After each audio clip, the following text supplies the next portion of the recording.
Hi, welcome to the woods. I'm going to talk to you very briefly about some thoughts about riding in the winter. This is really good winter time.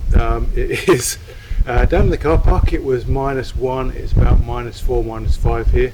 That's pretty good for the UK. I know if you're watching from further afield, then that might be nothing. But here it's quite a big deal. The lovely powder snow we've got everywhere, and yeah, you can see the snow's come down into the woods as well, so it's beautiful. But a lot of people are put off by the cold, so I thought I'd give you a few top tips about the ways that I look after myself when it's cold and in the snow.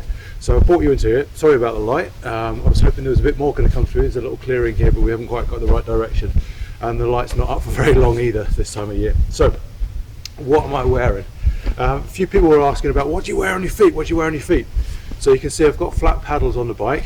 It should be pretty obvious, but you know, when we compress snow, it turns into ice quite easily when you take the compression off. So the compression of walking around in cleats, for instance, usually will turn that into ice. You'll end up with an ice ball on the bottom of your feet. So first thing is ditch the cleats, get yourself some flats.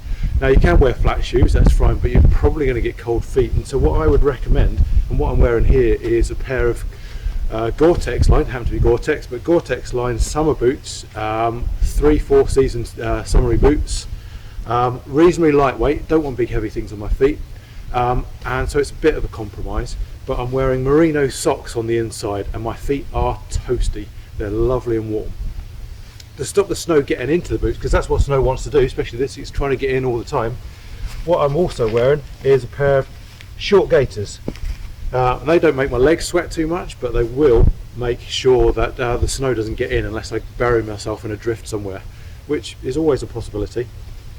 And then because it's dry at the moment and the snow's really dry, you can see it's lovely and fluffy powder snow, then I've just got a pair of, I'm wearing Endura single track, the Humvee trousers, so a little bit thick, a little bit of water repellent, so if I do get a bit of snow on and it starts to melt, it will just run off me.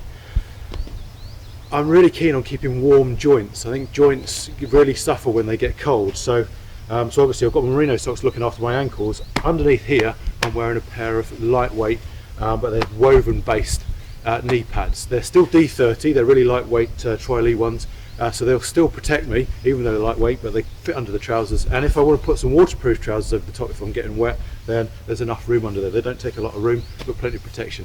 But the key to this season is they're lovely and warm as well, so my knees are nice and warm.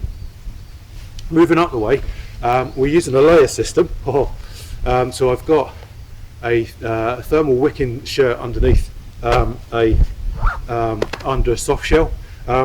This is brilliant because I will perspire. I've just come up this hill and I will perspire, and perspiration is your enemy in the winter. You want to try not to sweat. Try to sweat as little as possible, because as soon as you stop it will start to cool down and you'll get frozen. Okay, you'll really feel it. So what I've done is I've gone from these two layers.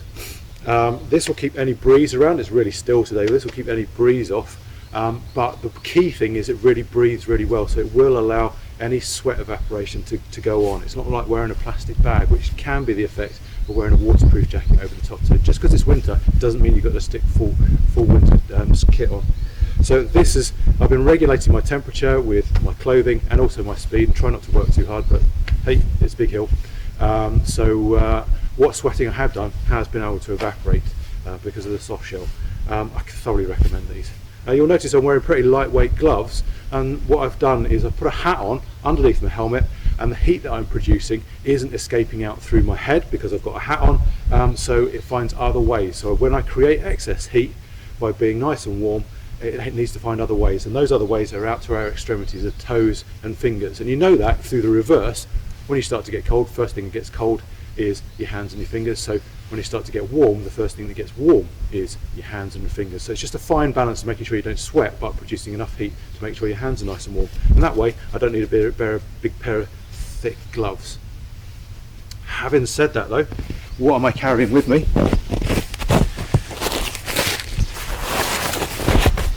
I've got a big bag. The major components in there is I've got a duvet jacket, okay, nice big puffy jacket, if I have to stop, at the moment I'm pretty all right, but if I had to stop for another 5-10 minutes, I'd be pretty cold. But I can stick this one on. It's got a hood as well. Key thing to that is it stuffs down into a bag nice and small, so that's brilliant. So I wouldn't leave the home without that, to stick on that extra layer. The other thing is this wicking layer under here. If I don't quite get my measurements right, and I do start to wet, and this is called wetting out. If it wets out, if it soaks it through, I've got another one in there, so I can get up to the top of the hill. Maybe I've not quite got it right, and I have managed to sweat. I'm starting to get cold. I can whip this off and put a new one on. It's a little bit of a shock initially when you let your skin out to the outdoors, but it's well worth having a. That's a top tip for you. Take an extra shirt. So I've got one in the bag there. So in addition to this, I've got a pair of neoprene gloves for if it gets a bit chilly. What am I putting out here? I'm putting out these out in the wrong order. So if it gets a bit chilly, they're neoprene, but they've got a thin palm, so I can still ride like I normally would.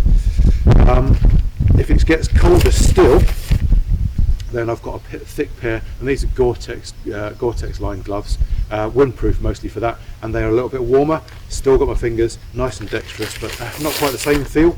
Got another spare pair of thin gloves in there. And then the big things for me is I always carry, never leave home in the winter without a pair of these. Now they're not necessarily the warmest, you can go for full-on mitts, but a pair of lobster claws means I can wear warm, so my fingers temperature is going on, the heat from my fingers is going to the other fingers in pairs, so it's slightly warmer. These are nice and thick, but I can also hold the handlebars and pull the brakes as well, which is pretty key. I'm going to try to use the brakes as little as possible because not a lot happens sometimes, but it's nice to be able to if I need to. So those are the really key things. If it's really sunny, a pair of ski goggles as well. I've got some in there, but I'm not going to need them today. And lots and lots of food. We're going to be burning calories like they're going out of fashion. So I'm carrying lots and lots of food and water as well. If I get this right, I will be perspiring, but it will be leaving my clothing, it'll be wicking and leaving my clothing, and I can get dehydrated really, really easy because we're always working hard, mushing through all this snow. So it's really, really key then that I can replenish that. So food and water, loads of both, still the thing. And so ultimately, guys, when you start thinking about, is it going to get dark because it's later on in the winter? So do I need lights? Do I need to carry a light? Do I want to take a spare hat? Start putting some of that emergency stuff in. I've definitely got myself a bivy bag. I've got myself a set of waterproofs in there. All that kind of stuff means that you're probably going to end up needing a slightly larger bag than you might carry, and I can squeeze my stuff into about a 20-litre bag. So do think about the bag that you're carrying as well. And finally, the other thing in winter, and if you've seen my other stuff, then you'll have seen me carrying my bike quite a lot. So get yourself a rucksack that's comfortable carrying your bike, because you end up in a big drift. You don't want to be lugging a great big bike through it and pushing it and shoving it through. If you can stick it on your back for a few paces, that's ideal. And that's it. That's my top tips for just heading out in winter. The other thing, if you're doing it for the first time, just go somewhere close to home and try it out, see what works and see what doesn't work. You don't need to go out and do a massive day and find out that wasn't quite right for you, or your boots leak or something like that, because you're going to have a miserable day. That aside, guys, the only other things that I've done today, in fact I quite often do, is I've left home a little bit late, so it's about midday now, and I've done that so the worst of the ice is off. So it's off the road, it's off the car park, and the snow has softened up a little bit on the tracks back there. But also, I've gone out a few days after the big dump of snow, and so the skiers and walkers have tramped down the trails. So I'm going to be riding something that's unridden, so that's going to be fairly interesting. So I've gone for something fairly steep to give me some gravity help to go through that. But when I get down onto the main trails, they've been stamped down, they're virtually pisted, and I'll be able to ride up and down there no problem at all. So that's made that accessing this hill nice and easy. But yeah, it's not far from home. It's a relatively small hill, and I know that I'm going to have a good time. So if any of that was useful, that would be great. Give us a wee like, and if you've got any other questions, any advice you want, then get in touch. But thanks very much for watching, and see you around, guys.